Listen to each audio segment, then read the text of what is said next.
All right, and welcome to tonight's episode of the Sports Insiders. I'm the sniper himself, and this is the sports agent himself, Sean Russey.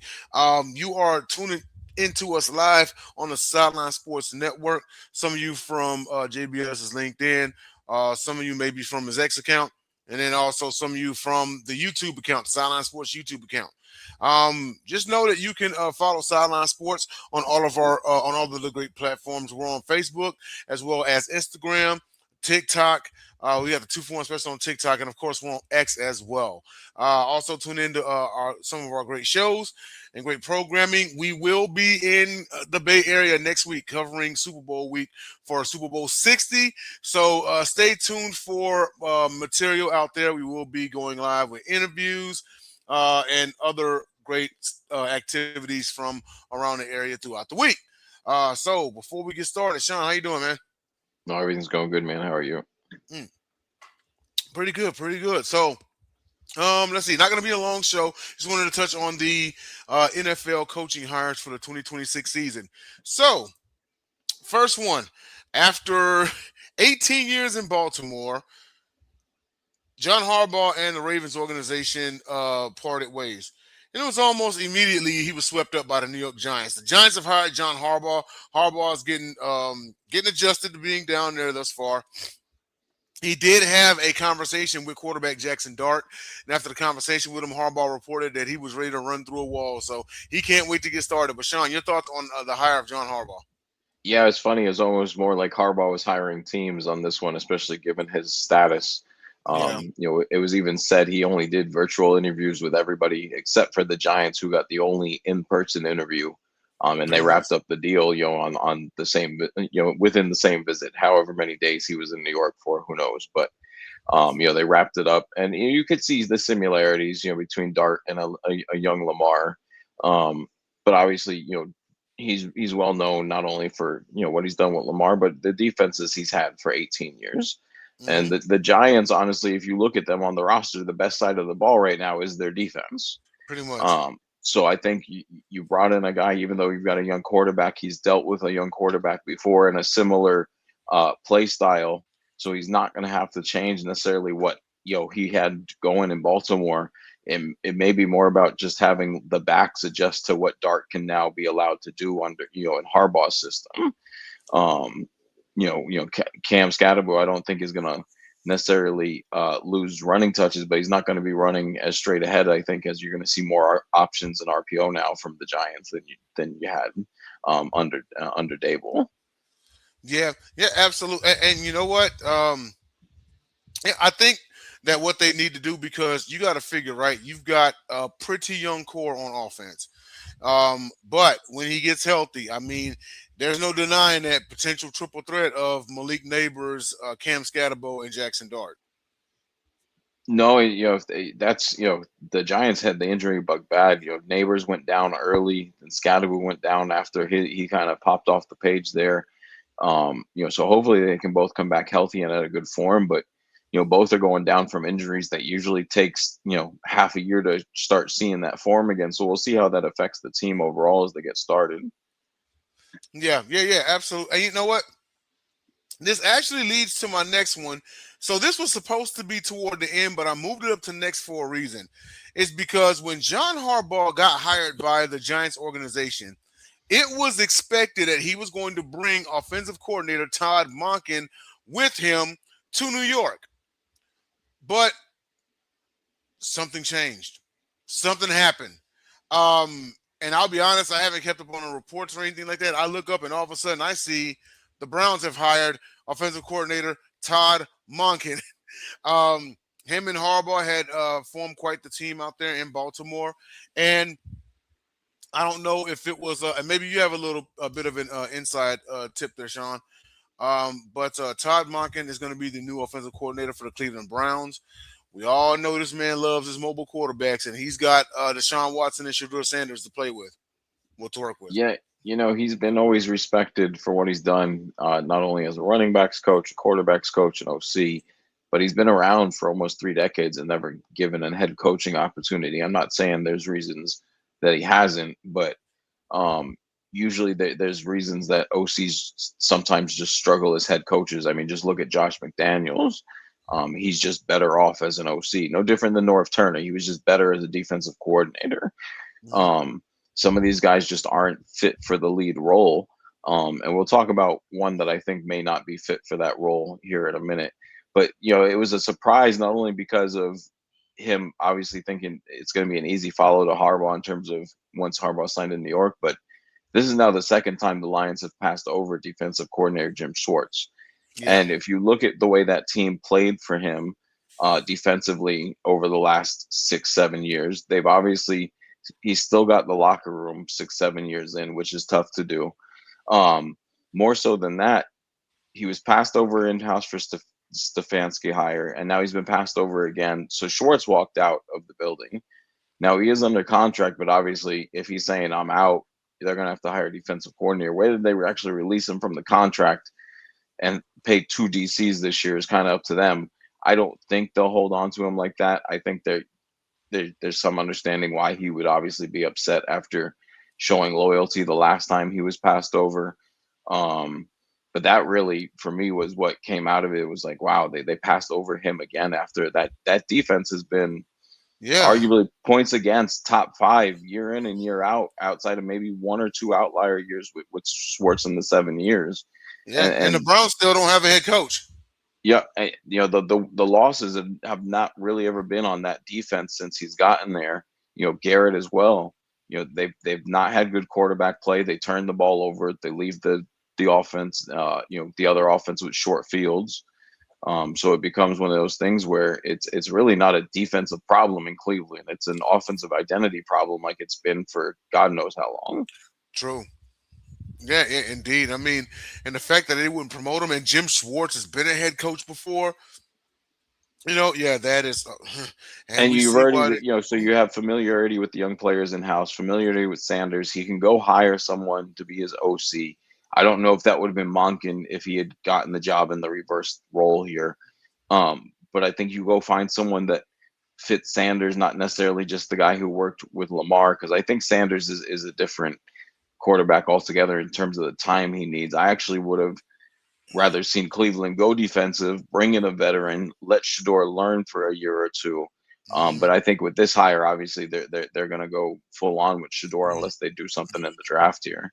Yeah, the crazy part about it is that was kind of the intent last year because remember, Shador was third on the depth chart, Gabriel was second, and they did have that old veteran Flacco. He was the starter. Then he left for Cleveland.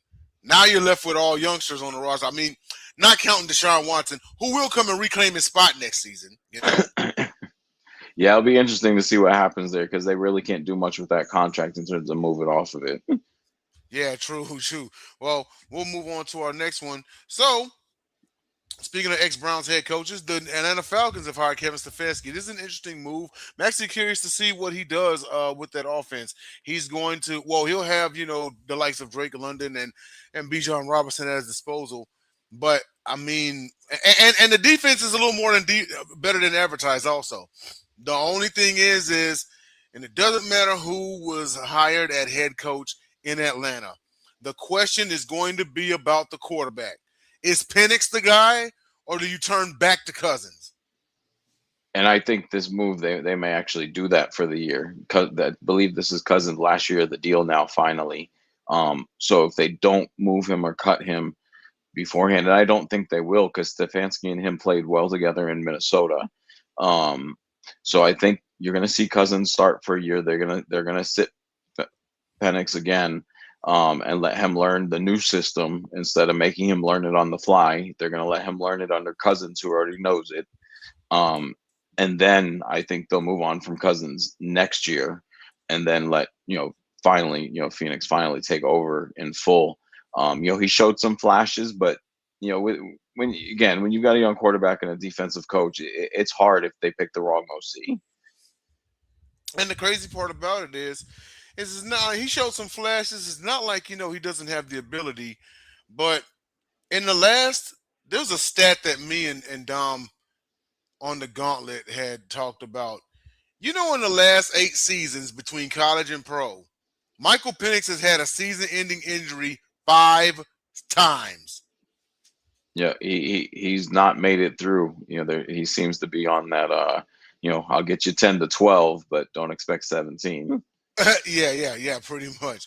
Well, moving on to our next one. I really like this hire also, even though as a Texans fan, he's coming to my division. But I've always liked him. Robert Sala headed to the Tennessee Titans as a new head coach. He's getting a brand new shot at life at being a head coach. Once again, I do not hold his time against them at the Jets. This time with him at the Jets against them because the Jets are a poverty franchise. They're terrible, and they haven't made the playoffs since I was still in the military, and I've been out for 10 years. So I would say my take on Robert Saleh down there, they still have a decent defense. They're going to have to get Cam Ward some weapons. Now, I like the two-man punch of Tony Pollard and Tajay Spears in the backfield, but they got to get that man some receivers. Yeah, no, I agree. So the only reason I don't like Salah taking this job is because I feel it's too similar to what he ran into in New York. The quarterback was in place, he didn't get to choose him. Same thing here. Quarterback's in place. He's a defensive guy. Ward needs a lot of work. I would have rather seen him wait out and possibly take the Arizona job, maybe even Baltimore based on who they hired. Um, I don't think he would have been in the running for Pittsburgh because of what's going on there. Same with Buffalo. I could have seen him being in the running for Cleveland, but again, a job I wouldn't have taken as a defensive guy. So it'd be interesting to see who he brings in as OC, to help Cam Ward out. But yeah, and also who follows him. 3 to 5 guys. I know Bryce Huff was one of them. An interior lineman was another. But 3 to 5 guys from the Jets followed him from the Jets to the Niners. It'll be interesting to see because most of those guys were on 1 years. If those guys follow him from the Niners to the Titans, Yeah, yeah, absolutely. They, I mean, of course, there is a lot of things to turn around with that organization. But the silver cloud, silver lining around that cloud is it ain't the Jets. right? So Yeah, yeah, sure they have a quarterback in place. I mean, this is your number one overall. You know what I mean? He is gonna be the man in Tennessee. Cam showed flashes last year. I really like his ability. The thing is we have to see how Cam Ward is with actual weapons around him. He's throwing to nobody's a wide receiver pretty much. yeah. And Ridley got hurt. Pretty. I believe around week 6 to 8 range, and he was pretty much inefficient after he even came back late in the season. So he was really just he was dealing with other youngsters that were growing with him.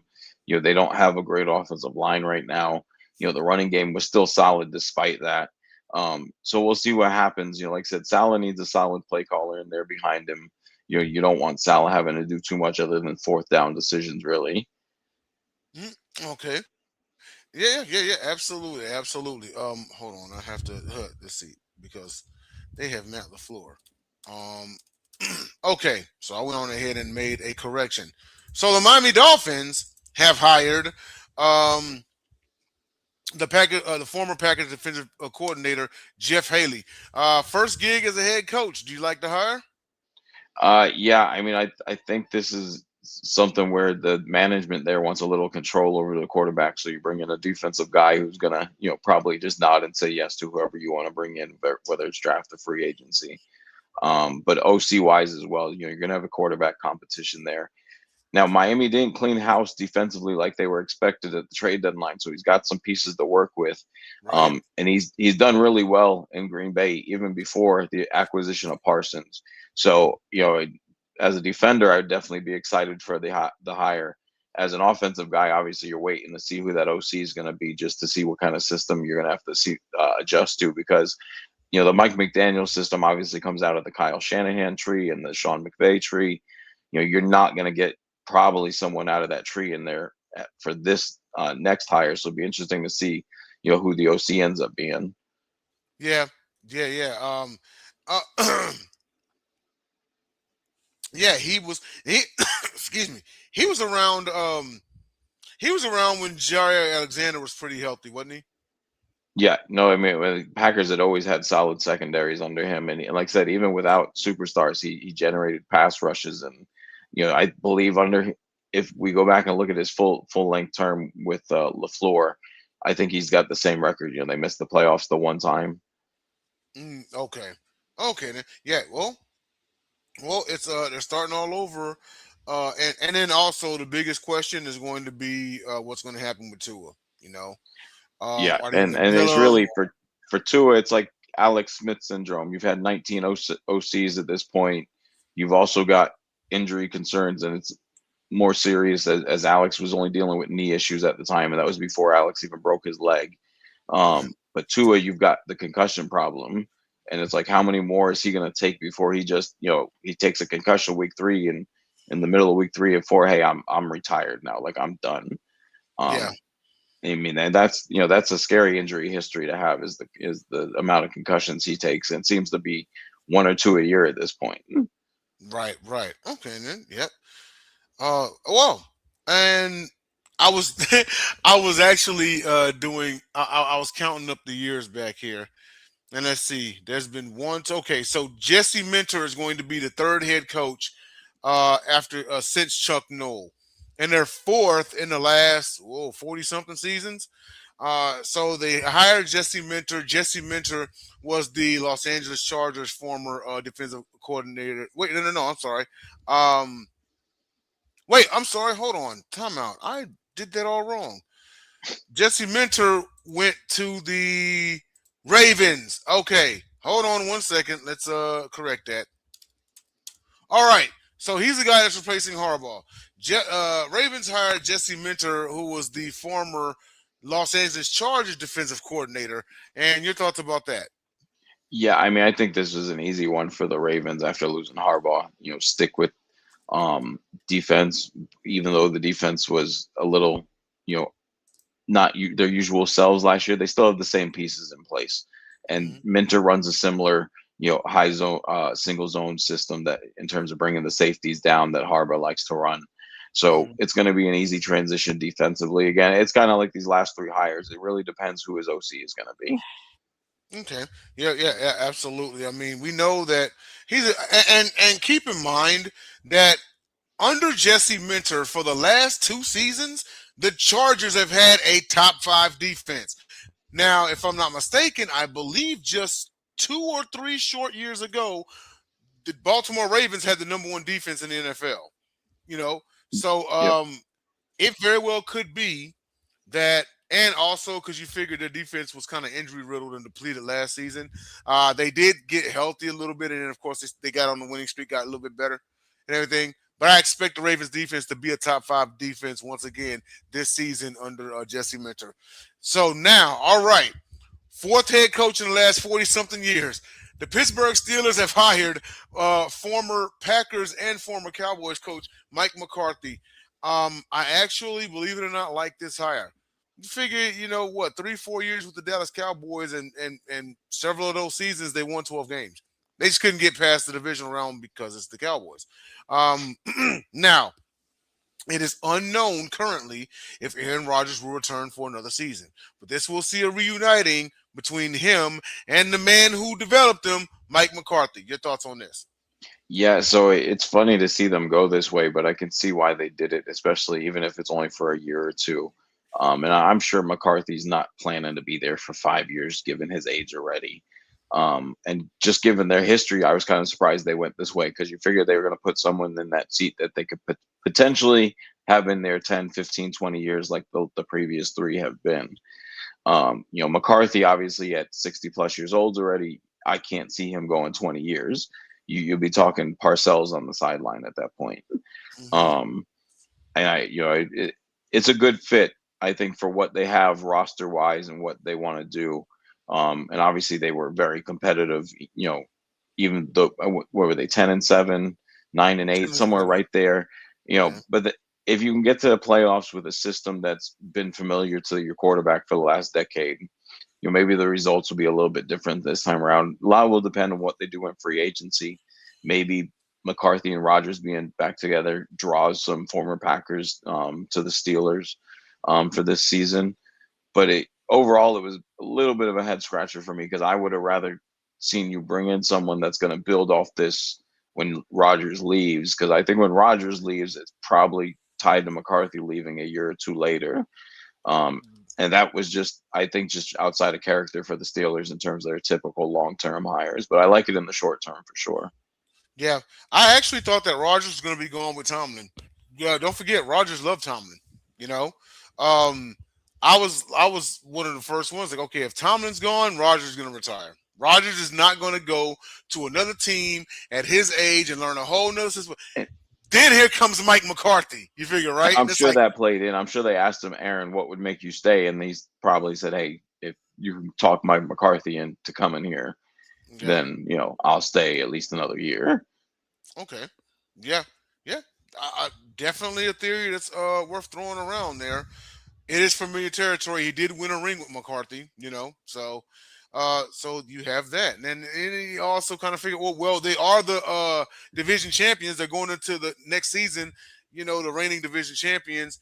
And you kind of figure, well, oh man, the Bengals have no defense at all. Okay. Now the Ravens may be coming back with a vengeance next year. You kind of figure that's the only team maybe standing in your way, because the Browns are the Browns, and we don't know what they're gonna. Even though we have a feeling as to what they're gonna be, we don't know what they're gonna be on paper. Spiritually, we kind of have a feeling of what they're gonna be. So I mean, you kind of got one team standing in your way, just like this past season, and you beat them. It took a missed field goal, but you beat them. So I No, would I like think for this. me, it's really, can they fine tune this version of Rodgers who can't get it down as far the field as he used to with the Packers? I know he's still got, the cannon in terms of the medium stuff, but he was he was tentative on pushing it, down the field in terms of long passes. It was a lot of intermediate stuff, a lot of bubble screens, a lot of dump offs, and let DK run for 25, 30 yards, a lot of quick slants. So it'll It be was. interesting to see how much more they cater it towards, this new version of Rodgers that really he can't move too much in the pocket. It's got to be 1, 2, 3 and get it out. Um, Yeah. you know, unless you do, some max protects from him. And that's what we saw really in the last two games is them leaving the tight end in or going two tight ends and leaving one in. Because, Yeah. to expect Rodgers to get out of the pocket at this point consistently, I'm not saying once in a while he can't do it, but expect him to do it consistently for 4 quarters, is too much to be asking of him. It is. I mean, I'm not doubting that Rodgers can still put it down the field. If you're going off of the wild card game, okay, he didn't really throw it deep against the Texans, but have you seen the Texans secondary? Yeah, no, I mean, again, the So wild card game, but that's pretty much was their strategy the second half of the season. I don't know if maybe he had a shoulder injury that they didn't disclose, but they definitely went to dink and dump, from about week 10. And it worked because they turned their season around doing that. they did. They did. They absolutely did. And so, and then last but not least, the Bills promote offensive coordinator Joe Brady to head coach. I am actually um, kind of excited to see what comes of this. Joe Brady was the offensive coordinator of the record-setting 2019 LSU national championship team with Joe Burrow. So you figure he's already had Burrow, right? You know, he's had Jamar Chase, he's had Justin Jefferson, he's had all of them. I know it was college, but considering who they are right now, he's worked with superstars before, okay? And then now, okay, so he's kind of been with Josh Allen, but now he's going to be the lead dog. This is what I am actually going to be curious about is can they get Josh Allen a true number one receiver? You figure they had arguably the best two-man punch at tight end in football with Dalton Kincaid and Dawson Knox, right? You know, you have this thing. I understand that they don't have a number one receiver, but you can't say that Josh Allen did not have help. James Cook won the rushing crown. If that's not help, I don't know what is. Right, right. And I just wonder, what age bracket they'll be able to land that receiver in with their cap situation. Like, will they be able to trade for an AJ Brown? Could they possibly sign a Mike Evans, who seems to be on his way out of Tampa? Um,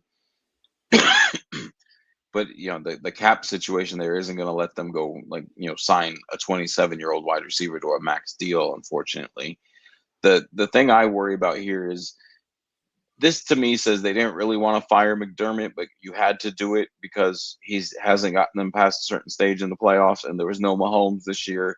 There was no Burrow in your way this year. So everybody really felt like, okay, Allen's the best quarterback in the playoffs. He should at least make it to the Super Bowl.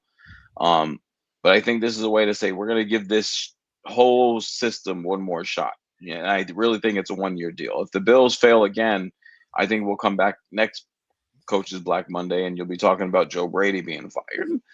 Um, but I'm with you. They have to fix that wide receiver room. Keon Coleman ends up being a bust to this point.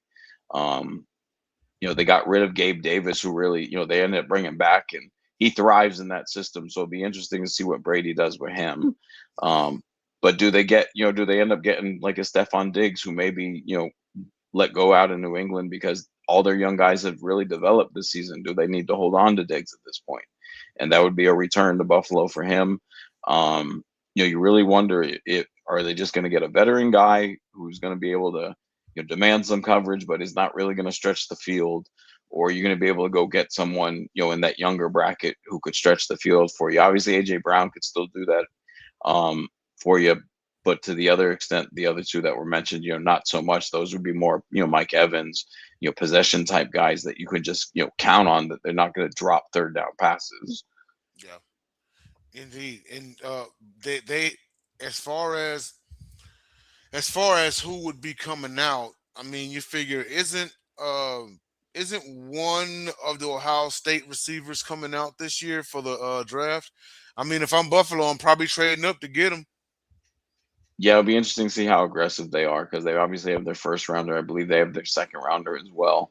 And with some teams in the first round already thinking about coming back because of what quarterbacks are going to be not available at their pick, I wouldn't even be surprised to see Buffalo maybe do something a little early and then move up again on draft day. Yeah. Yeah, I mean, you got to stack up. I mean, you're gonna have to do it now more than ever because, well, you said it. They lost in the divisional round, so now they got to start a whole nother season Yeah, over. I'm not sure that Ohio State kid lasts to number 29. I think they're at right now, or 28 is where they're going to pick at, somewhere in there. Yeah, Um, but I don't think he's going to get into that 25 to 32 range. So you definitely have to move up a little bit. you do have to move up, indeed. All right, well, hey everyone, that's our show for today. Thank you for tuning in to the Sports Insiders, and we will tune in to Top Rope Talk on Monday. We're going to have a hold on a second. I'll be I'll be in the Bay Area. I just thought about that.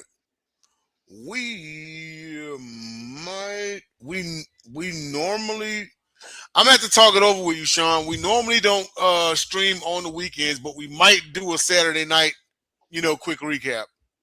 Okay, I was going to say it wraps at 5 unless you want to do Sunday before or after the no the I we're fly out off this early week. Sunday. I I was going to fly say out early Sunday. Yeah. no football. I got you. But yeah, let me know what you want to do. Talk hit Jacob too in the group chat, see what he wants to do. Yeah. Absolutely. Oh, hey, ladies and gentlemen, thank you and like I said, next week the crew will be in the Bay Area, so tune in to the Sideline Sports Network for Super Bowl 60 week coverage. We're out of here.